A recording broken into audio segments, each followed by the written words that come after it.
joining the gathering place tonight. My name is Ken Shelton, and I'm here tonight with Ben and Talora Bookie. If you've watched the past, you know that we have some other folks that join us from time to time, but they're unable to be with us tonight. And so I welcome you, and I'm glad that you're able to join us because tonight's discussion, I believe, is very pertinent to the time that we're living in.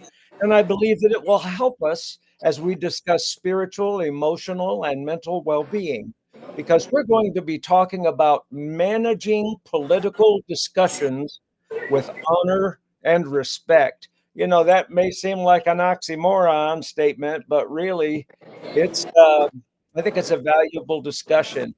Last week, if you were able to join the gathering place, you heard Ben and Talora talk about the benefits of transparency. And would you like to give like a just 3 or 4 minute recap of that, Ben or Sure. Talora? Yeah. It was on transparency. Oh, by the way, Ben and Talora are traveling, so they stopped at the Cracker Barrel to share with us. So that's the noise in the background. All that noise. Yeah. You'll see us eating at some point probably because I'm hungry. I mean, I don't know about her, but I'm just being transparent. So, and no, but we talked about transparency and just the importance about having, not that you have to tell everybody everything, but not keeping secrets and but having discernment with that, and making sure that we are in that place where we even know who we are, right? So that we can share that with others. So, I mean, there's even that piece of transparency with ourselves because we lie to ourselves about a lot of things, or at least try to pretend that we're something else. And, like, how do you make change if you aren't transparent with yourself, if you're not open with yourself about that? And, how do you really improve relationships with people, whether it's, your spouse or your friends or coworkers, people at church, or your children, even if you're not transparent. And again, it's not that you tell everybody everything. With your children, you're going to tell them things at their age level, and have be appropriate about that. But and there's things that just aren't anybody's business.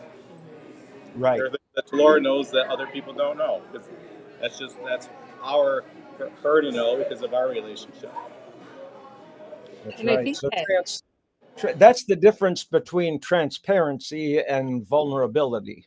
Mm-hmm. Transparency, you're open. Vulnerability is you put yourself in harm's way. I think it kind of segues into tonight too. It's like, okay, at what point do we discern when we should talk about something and when we shouldn't talk about something? And how do we be respectful in that? Correct. So let's jump right into tonight's discussion because Tuesday is election day, and you and I, no, not me, because I've already voted, and you may have voted early, but if you haven't, then Tuesday is the day that you should vote.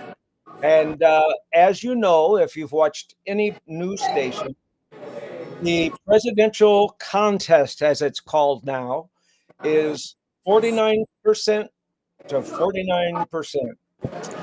I've heard people discuss this time that we're living in as though it were heading toward a civil war because of the differences of opinion. A while back, we talked about conflict resolution, and we also discussed that one of the styles of conflict resolution that it's impossible to work with is the style of the conqueror. When somebody sees the contest as win or lose, as what we call a zero-sum game, that I have to win and you have to lose. And unfortunately, when it comes to politics, it seems like we assimilate that into the way that we think about it. And so that's why we're talking about this tonight. We're not going to be taking sides. This is not a debate. This is about how can we maintain honor and respect for one another when it seems necessary to discuss politics or political issues. And so at this time, I just want to turn this idea over to Ben and to Laura. I have a few questions, and we have a couple of scriptures, but I live in Brighton, Michigan. I'm just down the road from Ann Arbor, and we're in sort of a zone because in Livingston County, where I live, it's very conservative. But just 10 minutes away, you're in Washtenaw County, where Ann Arbor and Ypsilanti are, and you have almost 100,000 people in those two cities who are split on two sides. And it's a very liberal area. And so you get a little bit of everything where we are. How about where you are in the Belding and Lansing areas? Our area is typically pretty conservative, but again, it's sometimes it's that difference of like people who live in like we live in Ionia County, which overwhelmingly is Republican, but here in the city of Ionia, it's very Democrat. So and so you feel even there like that political tensions, and you see that, and of course, West Michigan, we're on the side of the state, tends to be more conservative than the east side of the state, and but again, that's not 100% true because you move into the city of Grand Rapids and you'll have a We're, Democrat. we're, we're having some microphone distortion, and Can you I'm hear not it? sure where it's coming from. Uh, it's in a system, I think. Might be. I hear it. How's it Um, now? I'm sorry, How's it? Is it working? it just popped up. Okay, when I turn the volume down, it's not there.